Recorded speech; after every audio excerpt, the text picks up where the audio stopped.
Irmãos, graças e paz. Quero desde já agradecer ao convite de Jânio, né?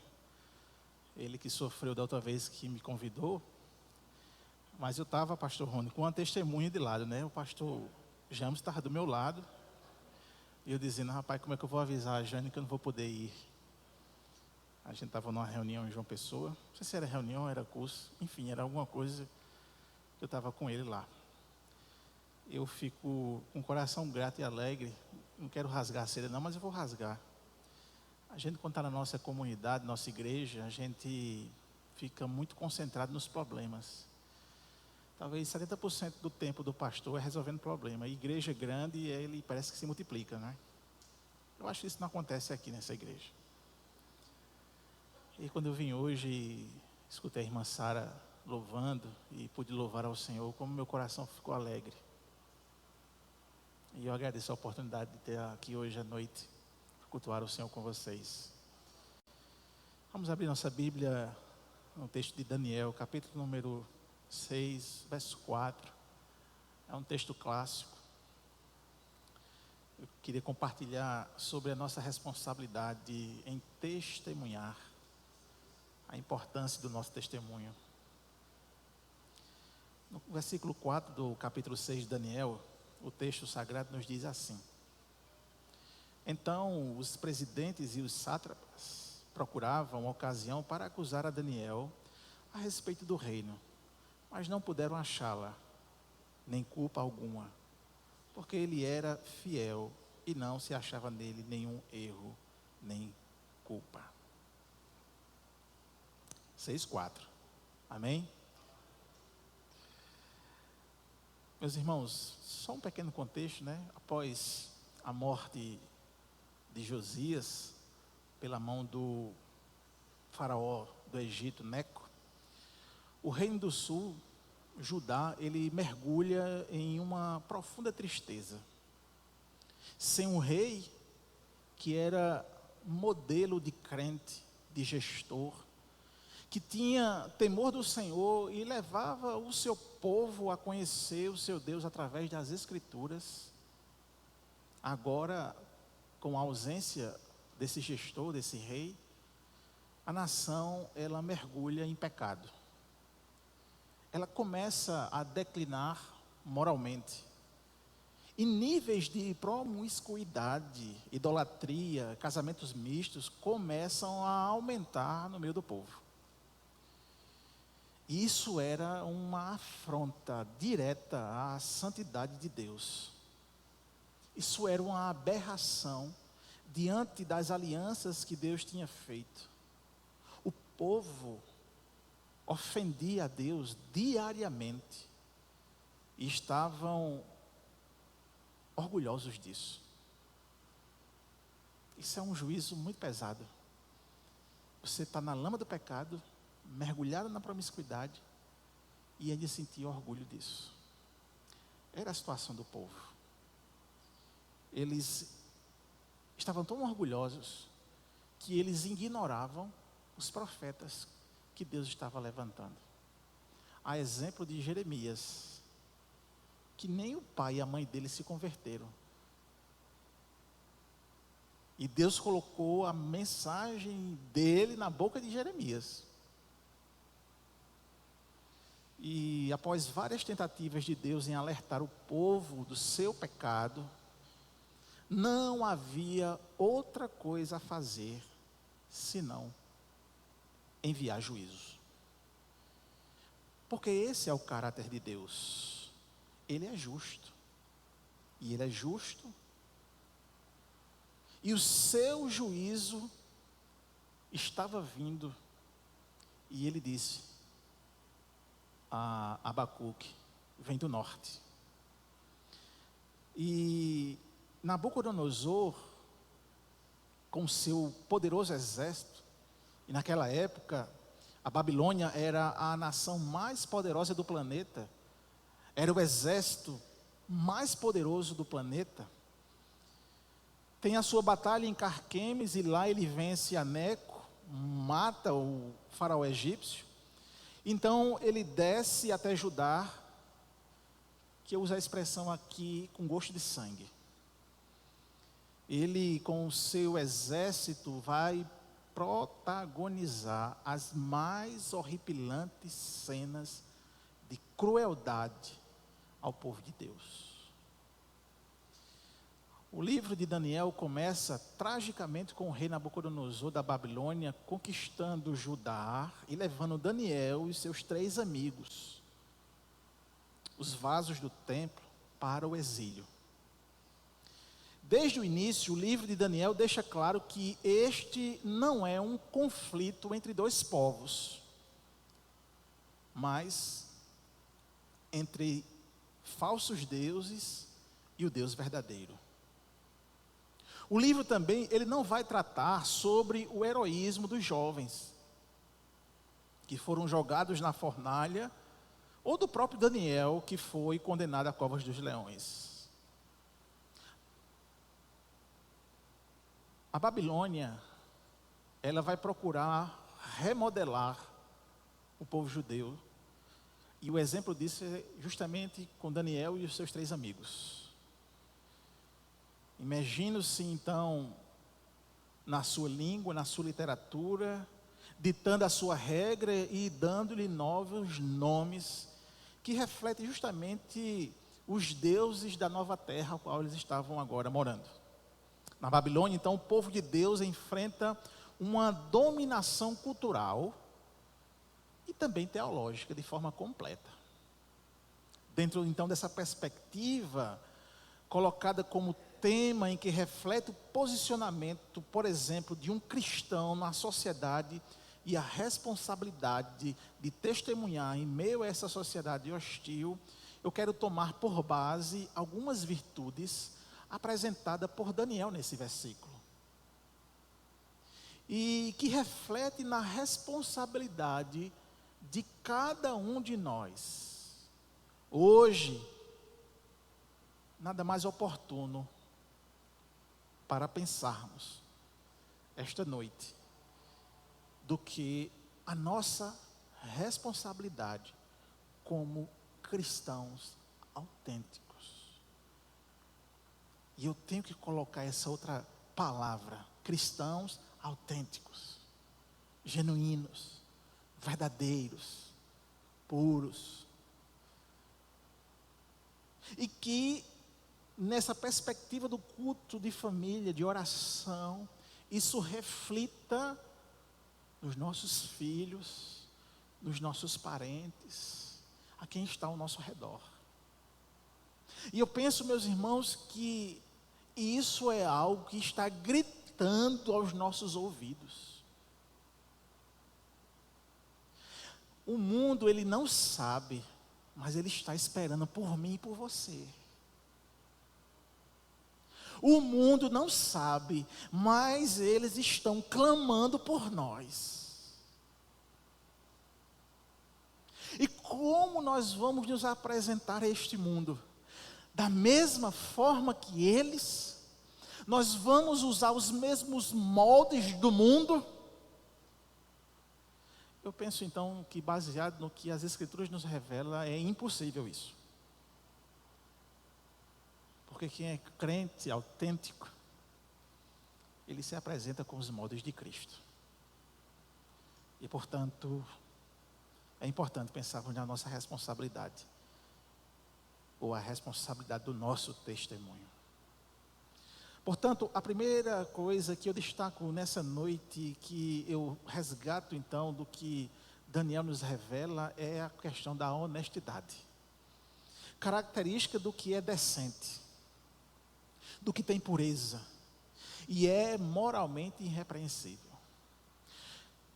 Todo mundo conhece alguém que é um mentiroso, que mente habitualmente.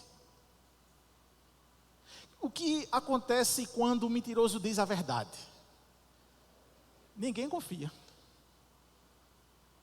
Porque quando a pessoa mente para outra, ele fere os sentimentos daquela outra pessoa. Quando uma pessoa mente para outra, é como se ele tivesse a frase: você não é importante para mim.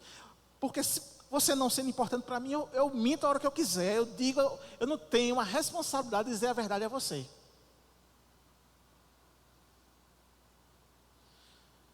Isso então quer dizer que você não pode confiar em pessoas assim. Você não tem como ajudar, sendo mentiroso, ajudar uma pessoa com problema, num tempo de necessidade.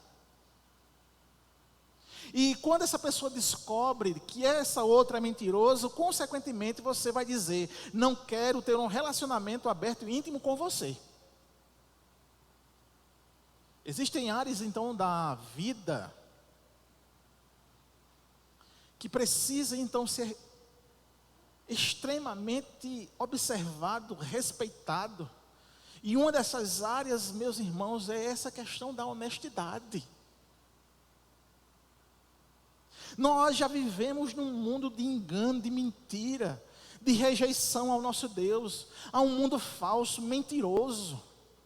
É escandaloso quando nós, por exemplo, queremos nos atualizar das notícias e quando você abre um portal ou quando você vê um jornal na televisão, a mentira é explícita.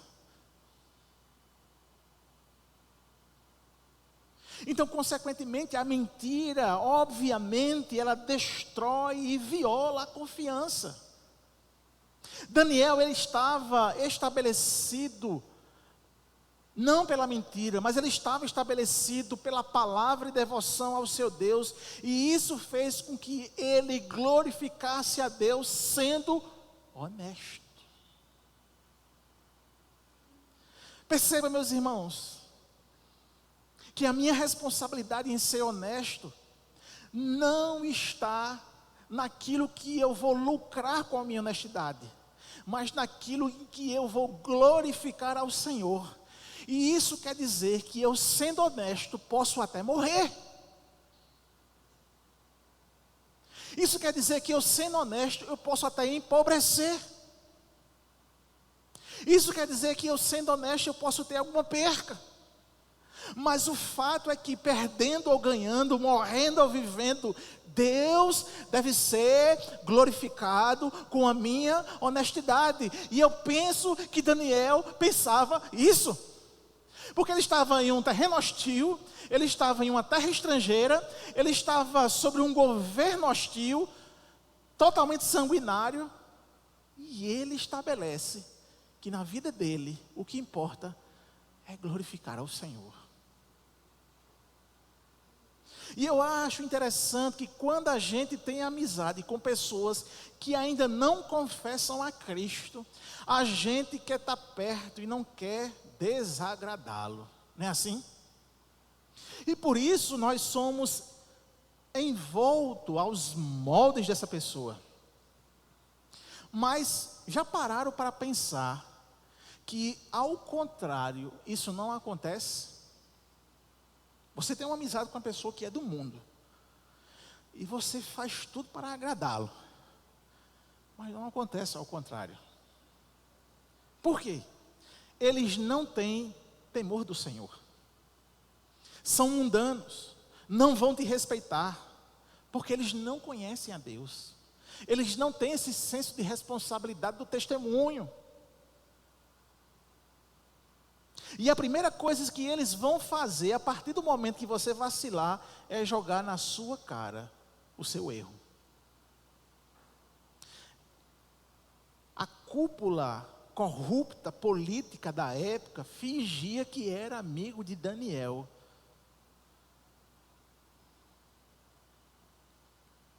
Mas eles procuravam o quê? Um erro em Daniel para jogar na cara dele e para condená-lo. Deus o poupou, porque Ele vai dedicar a sua vida ao Senhor, e Ele vai levantar naquela sociedade corrupta, infame, sanguinária, nojenta, um testemunho inabalável,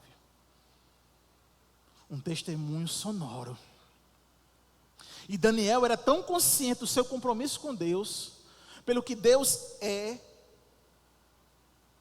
e aquilo que ele tinha por fé, que isso levou ele a patamares perante o mundo,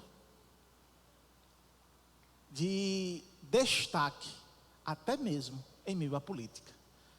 Porque é isso que nós vamos saber da vida de Daniel depois. Ele se torna um político. Ele se torna uma esperança política para muitos. Eles procuravam então falhas no trabalho de Daniel no governo, mas esse crente fazia as coisas para a glória de Deus e não acharam nada para condenar Daniel. Ele era um homem honesto. E o quanto isso é importante. A gente não tem noção, mas os nossos filhos dependem da nossa honestidade. As nossas relações interpessoais dependem da nossa honestidade. Eu preciso comprar alguma coisa e dependo da honestidade daquele que está me vendendo. Certo dia, eu fui colocar na OLX um carro para vender. E qual é o costume nosso? O carro era 25 mil. É uma hipótese, né? Não era 25, era 13 mil. O carro era 25 mil. Aí alguém, Júnior, bota 27, porque aí não faz sentido. Não faz sentido isso. Mas eu tive dificuldade porque o comprador também tinha o mesmo costume. Porque quando eu dizia que era 25, uma hipótese, ele dizia, faz por 23. Porque já estava no imaginário dele que eu estava, né? Mas é impressionante como pequenas coisas como essa está em volta da nossa cultura e nós acabamos nos amoldando a esse tipo de coisa. O fato é que eu consegui vender o carro pelo preço que eu estava vendendo. E disse à pessoa o que tinha de problema, o que tinha acontecido antes. E que daqui para frente eu não tinha mais responsabilidade, porque eu não sou seguradora para responsabilizar pelo carro. Mas o fato é que a honestidade, ela é tão necessária e urgente. Porque nós precisamos modificar a nossa casa, a nossa igreja, a nossa sociedade. Consequentemente, outra coisa virtuosa que aparece na vida de Daniel é justamente aquilo que está colado à honestidade, porque ele era uma pessoa irrepreensível. A santificação então começa com o nosso novo nascimento. Todavia, ela jamais terá fim nesta vida. Nós não somos perfeitos, nem o seremos enquanto estivermos neste modo de vida terreno. Todavia, buscamos a perfeição e caminhamos nessa direção, nesse norte. Paulo, quando ele escreve aos Filipenses, capítulo 3, verso 12 ao verso 14, ele disse: não que já a tenha alcançado, ou que seja perfeito, mas prossigo para alcançar aquilo para que me foi também preso por Cristo Jesus. Irmãos, quanto a mim, não julgo que eu já haja alcançado, mas uma coisa faço, e é que, esquecendo-me das coisas que atrás ficam, e avançando as que estão diante de mim, prossigo para o alvo, pelo prêmio da soberana vocação de Deus em Cristo Jesus. Isso indica a necessidade do convertido adquirir novos hábitos pela prática da verdade em amor.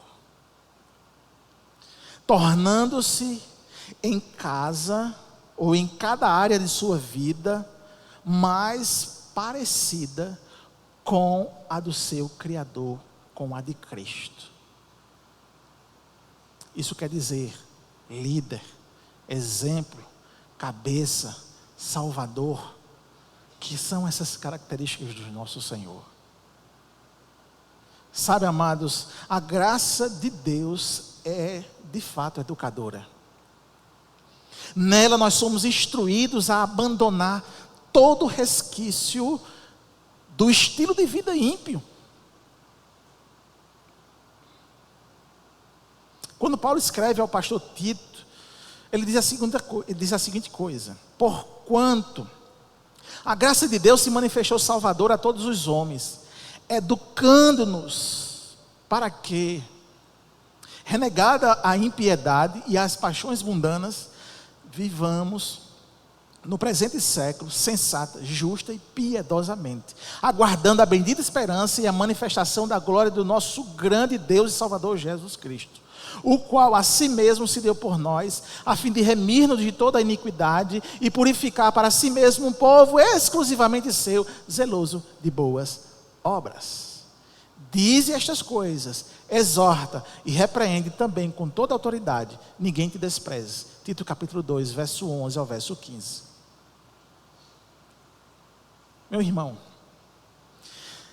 se havia amarras que nos impedia de seguir ao encontro da divindade, e por isso estava fazendo com que nós estivéssemos chafundados na lama do pecado, lambuzados pelos tentáculos viscosos da impiedade, agora estamos libertos.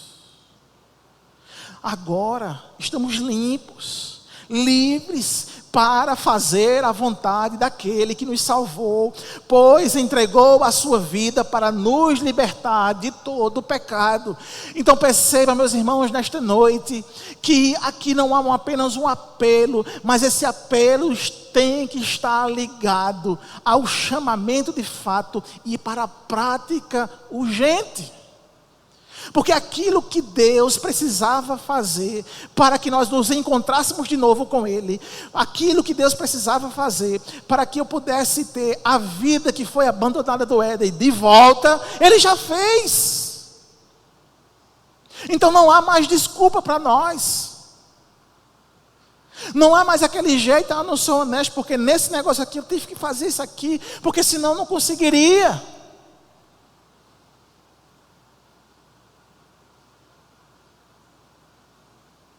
E outra coisa, meus irmãos, quando a gente fala em ser irrepreensível, muitos estão confundindo integridade e santidade. Muitos estão querendo integridade para saber aquilo que o pastor sabe de mim, aquilo que o irmão da igreja sabe de mim. O importante não é o que o homem saiba de você, que isso é integridade. O importante é o que Deus sabe de você, que isso é santidade. Busque a santidade, que a integridade vai estar colada, você não vai precisar se preocupar com isso. Mas se preocupe em ser honesto e irrepreensível diante dos homens, diante de Deus, para que de fato você tenha um testemunho autêntico de que você foi chamado.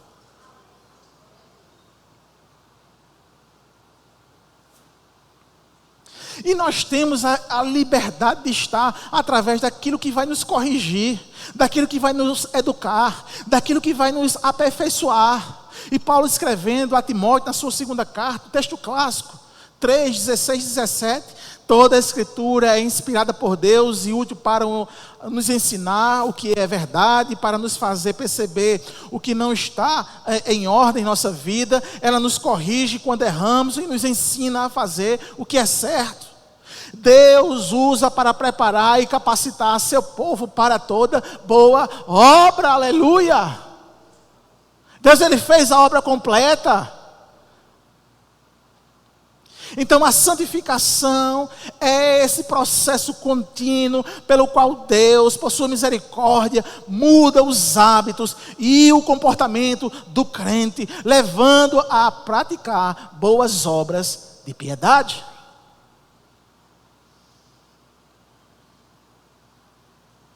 No versículo que nós lemos de Daniel, na parte B, diz: mas não puderam achá-la, nem culpa alguma.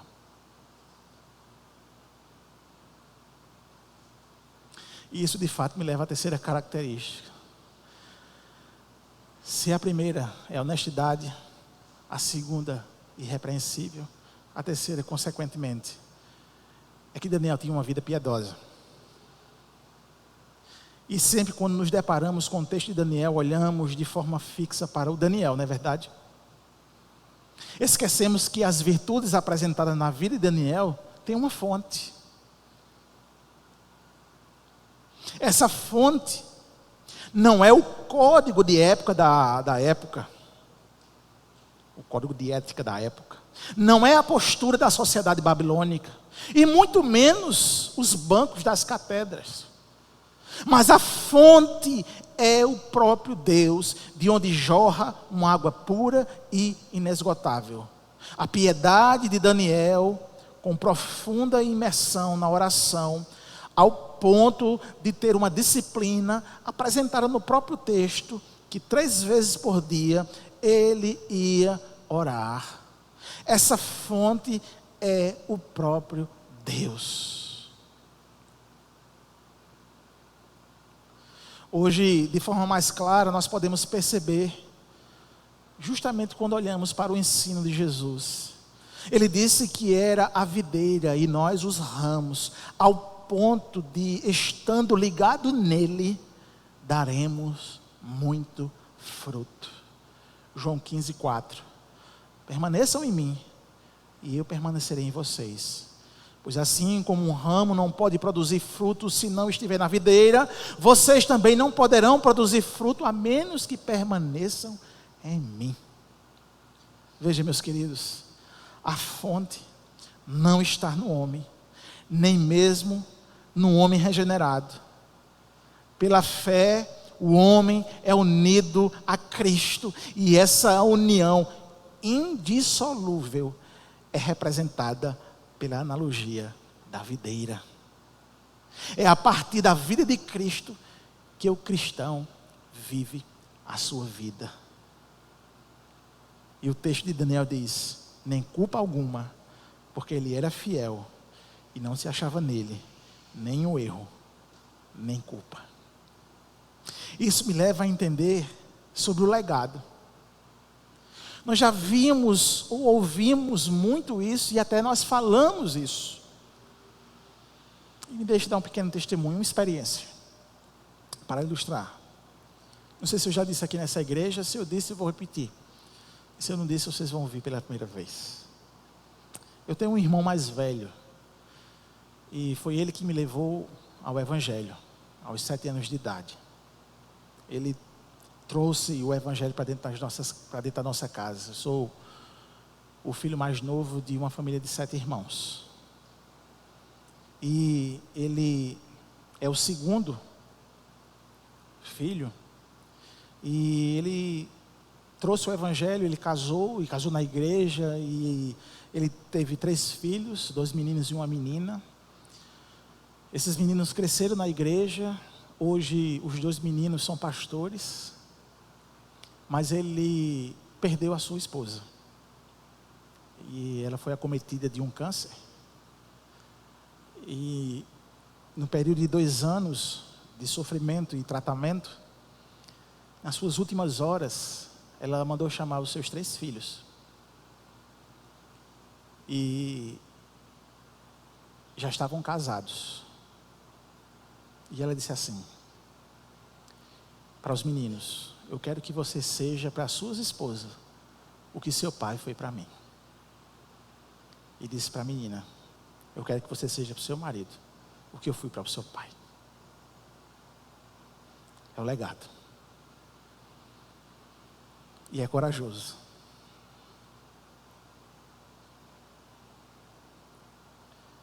E por obra e graça do Senhor, eu estava nesse texto. Eu tenho uma filha de 13 anos. Toda vez eu erro. E Cecília, ela é muito parecida comigo. Não no físico, porque ela é muito mais bonita. Mas no gênio. E nós estávamos na praia. E eu estava cansado do trabalho. E eu fui para a praia pensando que ia descansar. Lei do engano, né, irmãos? E teve um momento na praia que eu me irritei, porque eu não estava conseguindo descansar, que eu tinha que levar as cadeiras, o guarda-sol, tinha que levar isso, tinha que levar aquilo e tal. Eu me irritei e saí. E minha esposa, ela ficou chateada. E quando ela ficou chateada, ela ficou reclamando na frente de Cecília. E Cecília disse: ô mãe, não sei como tu aguenta. Só que quando Irama veio conversar comigo, ela disse isso. Só que aquilo soou no meu ouvido de forma muito diferente. Porque naquele momento, todo o meu castelo destruiu-se. Porque Irama disse assim: ó, a Cecília falou, como é que tu aguenta? E aquilo, os homens sabem o que eu estou dizendo, né? Quando você ouve da sua esposa algo que não é muito bom.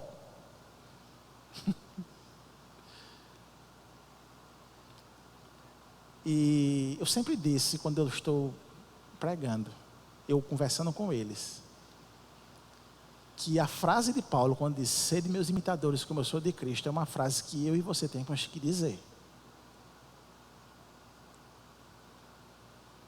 Não é uma frase de Paulo. Não é porque Paulo foi um super crente, não, irmãos. O Espírito que estava em Paulo está em nós. O Espírito que operou na vida de Paulo opera na nossa vida como crente. Amém? Então, aquilo ali doeu porque a frase estava caindo por terra. E eu tive que conversar com ela. E dizer, minha filha, você disse aquilo, me feriu muito, me magoou muito. Mas eu espero em Deus que eu não seja essa pessoa que você disse naquela frase. Talvez ela estivesse até querendo acalentar a mãe naquele momento de estresse. Porque quem é casado aqui sabe, né?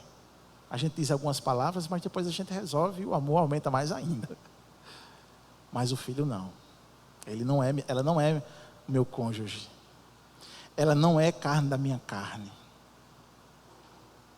Mas ela precisa saber que ela não poderia dizer aquilo com o marido dela. Ela não pode dizer aquilo a um outro homem. Amém, meus irmãos? Porque algo que eu devo deixar na minha casa é uma herança piedosa. Porque uma herança piedosa é algo belo.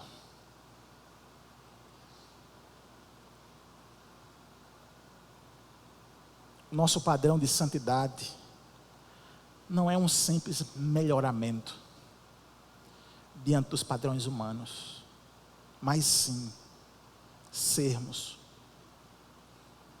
conforme Cristo.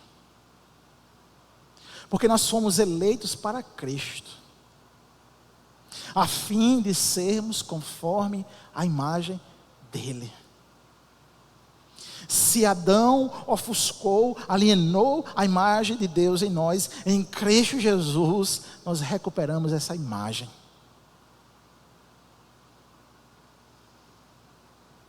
Dele, portanto, devemos ser seus imitadores, seguidores de suas pegadas. Não precisamos, irmãos, ser exilados para demonstrar nossa espiritualidade, transformadas aos moldes de Deus. Se partimos do ponto de vista bíblico, nós aqui nessa terra somos apenas peregrinos, pois nossa pátria está no céu. Mas enquanto nós estamos aqui, nós precisamos andar conforme Jesus andou. Esse é o padrão, essa é a realidade da igreja, e é isso que eu e você precisamos como igreja, e de que o mundo necessita como igreja. Portanto, eu quero dar um alerta. Enquanto nós estamos aqui, você precisa deixar de cinismo, de hipocrisia, de fingimento. Você pensa que Deus não sabe o que aparece na sua timeline? Você pensa que Deus não está vendo as fotos, os vídeos pornográficos? Você pensa que isso é salutar para a sua vida? Lê do engano. Você está alimentando um monstro gigantesco que está adormecido dentro de você e que a qualquer momento vai acordar e você não poderá segurar ele. Cairá na lama do pecado e da vergonha. Apague os vídeos, as fotos que você tem no celular. Seja santo. Outra coisa, você hoje tem um emprego, amém? Glória a Deus. Isso tem feito de você um homem e uma mulher honrada, que traz o sustento para a sua família. Mas você tem um péssimo hábito de chegar atrasado no trabalho. Quando não, faltando 10 minutos, fica de olho no relógio para sair logo. Fica de olho na vida do seu empregador. Fica com inveja do carro, da casa que ele tem. Não é da sua conta. Faça o seu trabalho, seja honesto, produza e deixa Deus te abençoar. Pare de inveja, pare de ciúmes, para de soberba. Faz o teu trabalho, faz as tuas coisas, como se Deus estivesse ali lhe fiscalizando, como se Deus estivesse ali te olhando, e Ele está, não como se tivesse, porque Ele está. Eu tenho certeza que se você sair hoje daqui e você partir para esse hábito, muita coisa vai mudar na sua vida. Principalmente na hora em que você sabe que o mercado ele muda o tempo todo. Hoje mesmo, eu fiquei sabendo que pelo fato do Pix ter entrado no sistema, aqueles carros que fazem o transporte de valores, os carros fortes, está começando a desaparecer, porque não tem mais valor para transportar. Entendeu o sistema, o mercado mudando? Quando houver o corte, se você for um crente honesto, você não será cortado. Mas se você for, desculpa a expressão, um crente safado, o primeiro a ser cortado é você. E é justo. E talvez seja até bom, porque você vai orar mais. Perguntar a Deus por que foi que aconteceu. Irmãos, não se limitem a ouvir a palavra. Ponham-nos em prática. Do contrário, só enganarão a si mesmos. Está escrito lá em Tiago, capítulo 1, verso 22. Uma herança cristã é uma herança piedosa. E Daniel cumpriu a sua missão assim no exílio. Viver uma vida piedosa em Cristo é uma jornada de busca constante pela santidade, pelo amor ao próximo. E isso, consequentemente, redundará em uma vida de oração, em uma vida de louvor, em uma vida de adoração, em uma vida superlativa na presença de Deus. Muitas vezes a barreira que você tem para cultuar ao Senhor, num momento como esse, não é a liderança, mas é você mesmo.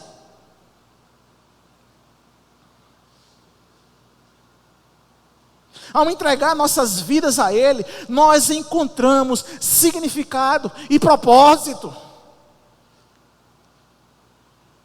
Cultivamos, irmãos, a humildade para reconhecer nossas falhas e agradecer por suas misericórdias. Busquem a comunhão. Busquem a comunhão com o Senhor. Busquem a comunhão com o seu irmão, com os crentes, compartilhando, encorajando e crescendo juntos na fé. Cada um de nós temos um chamado, cada um de nós foi dado um papel para ser exercido no reino de Deus. Amém, meus irmãos? Pare de olhar o pastor, idolatrar e querer ter o lugar dele, porque aquilo ali talvez não seja o seu papel, não seja a designação de Deus para a sua vida. Infelizmente isso está acontecendo muito hoje. E tem pessoas que têm uma fagulha de pensamento de que é chamado para o ministério.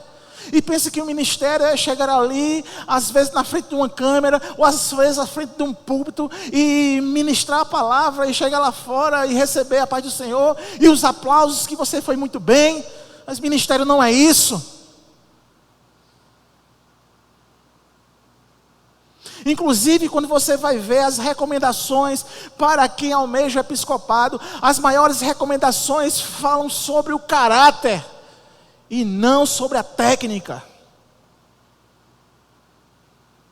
Portanto, meus irmãos, o cristão tem uma responsabilidade do testemunho, porque isso vai incidir na nossa vida, na vida da nossa família, na nossa igreja e da sociedade. Daniel era um homem honesto, irrepreensível, piedoso e deixou um legado. E nós? de nós. Pense nisso.